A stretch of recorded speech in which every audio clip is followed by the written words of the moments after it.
All right, let's dive into another deep dive.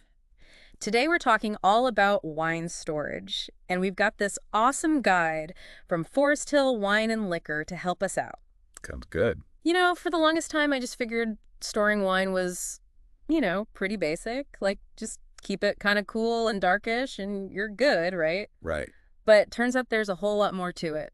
Oh, yeah, definitely. So whether you're like a serious wine collector or just, figuring out how to keep a few bottles happy, we're going to break it all down Exactly. and make sure everyone's getting the most out of their wine. For sure. And I think what's really interesting is that a lot of people don't realize that wine isn't just like a static thing in the bottle. Oh, interesting. It's like a whole little ecosystem of flavors in there. Whoa, that's a cool way to think about it. Yeah.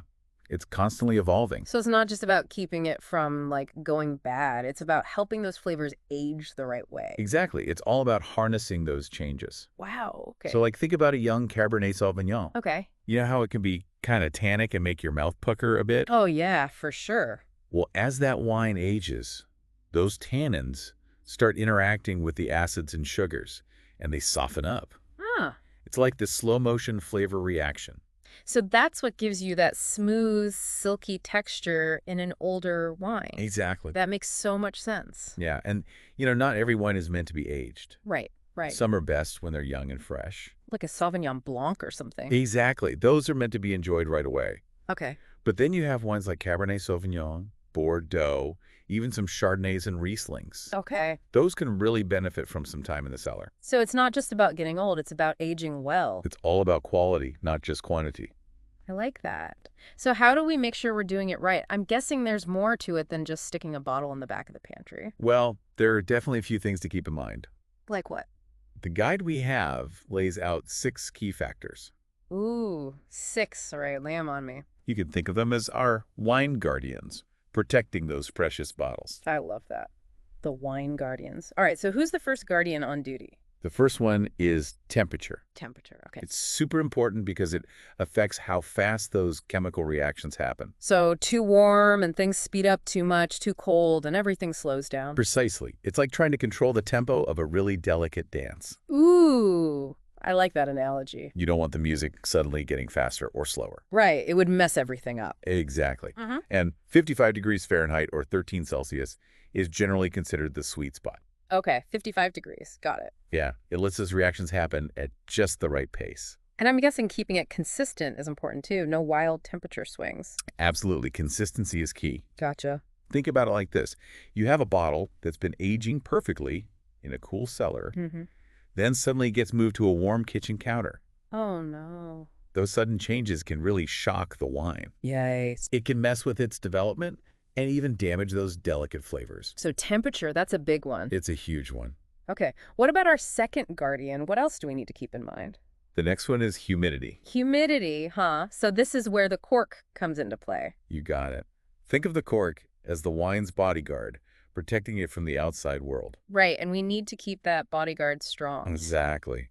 I actually used to think storing wine on its side was just for looks. Me too. Like Yeah. it just looked fancy or something. Right. But it turns out there's a really practical reason for it. Oh, is that where humidity comes in? You nailed it. Storing wine horizontally keeps that cork in constant contact with the wine. Oh, so it stays moist. Exactly. Keeps it nice and moist so it forms a tight seal. Okay, that makes sense. Now, humidity plays a big role in maintaining that seal. How so?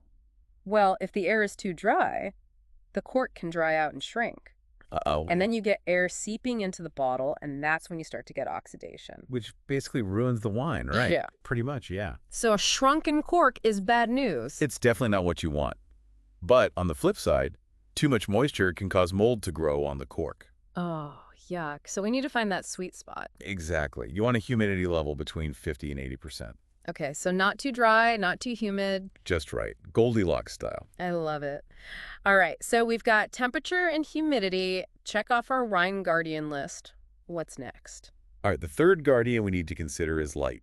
Light, okay. I mean, most wine bottles are already in dark glass, right? You're right. There's a good reason for that. I'm guessing it's because light can damage the wine. Exactly. Those UV rays from sunlight can really mess things up. Oh, how so? Think of them like little accelerators that speed up the aging process way too fast. Oh, no. So, like, instead of aging gracefully, it just gets all messed up. Exactly. And it can create all sorts of unwanted chemical reactions. So, it's like leaving a photograph out in the sun too long. That's a great analogy. It fades and deteriorates. Right. Those UV rays break down all those delicate flavors and aromas. Exactly. You can end up with wine that tastes flat or even like cooked. Ugh, cooked wine, no thank you.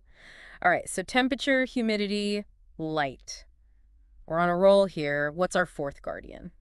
The next one is vibration. Vibration. Interesting. Yeah, this one might seem a little surprising, but hear me out. Okay, I'm all ears. So, as wine ages, it naturally forms sediment in the bottle. Oh, right. I've seen that before. Yeah, a little bit is totally normal. Okay.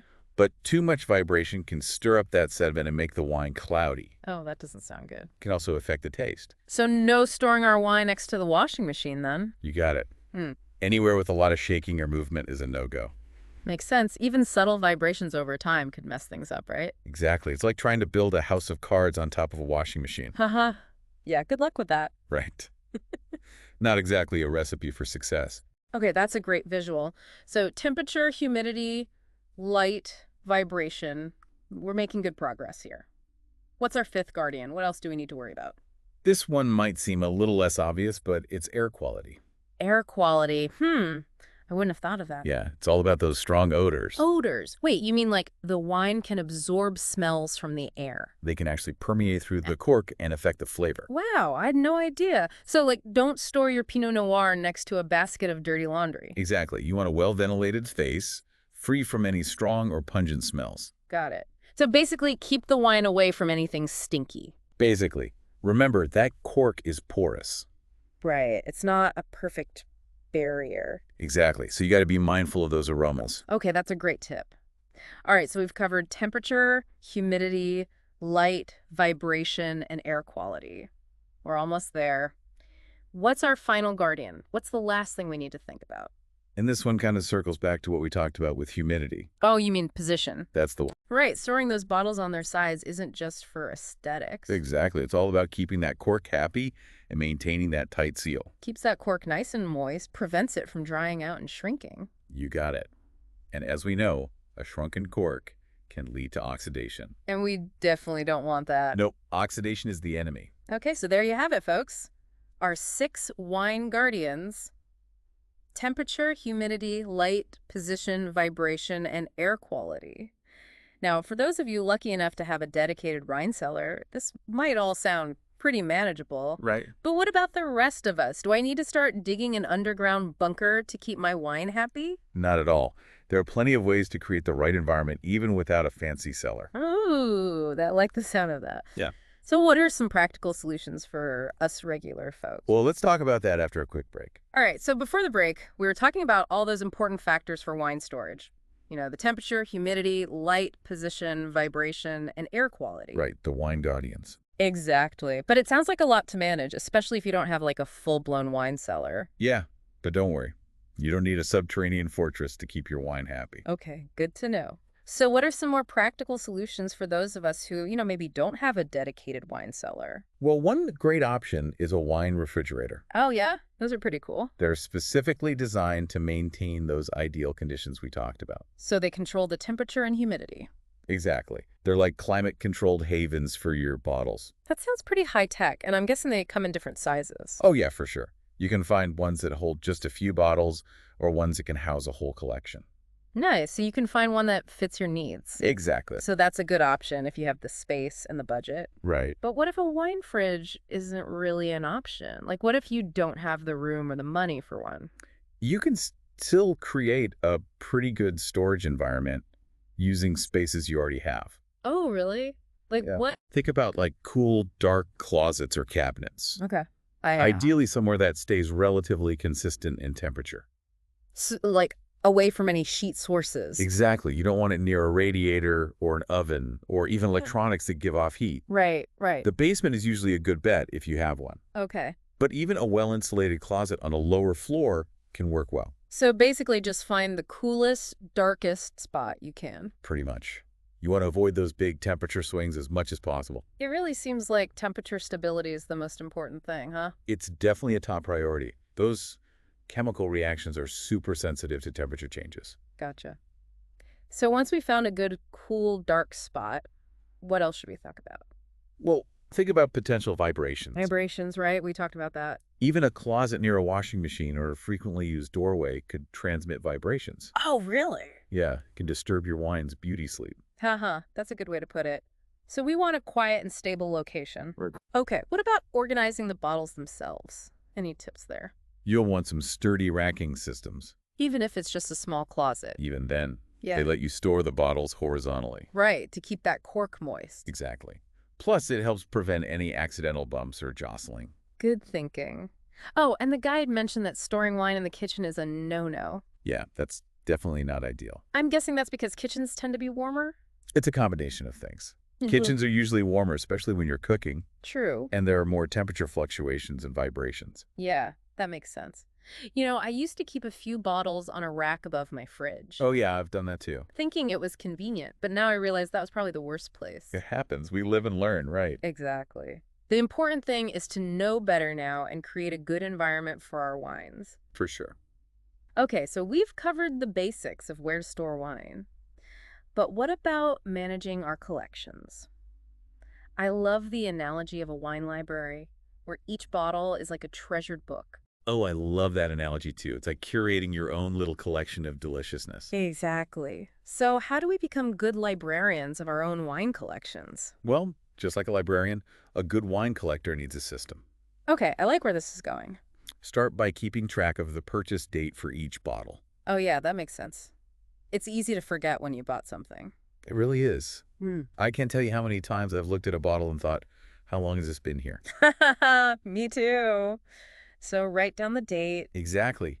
And then do a little research on the ideal drinking window for each wine. Good point. Some wines are meant to be drunk young, others need more time. Precisely. Knowing that helps you plan when to open those special bottles. So you can enjoy them at their best. Exactly.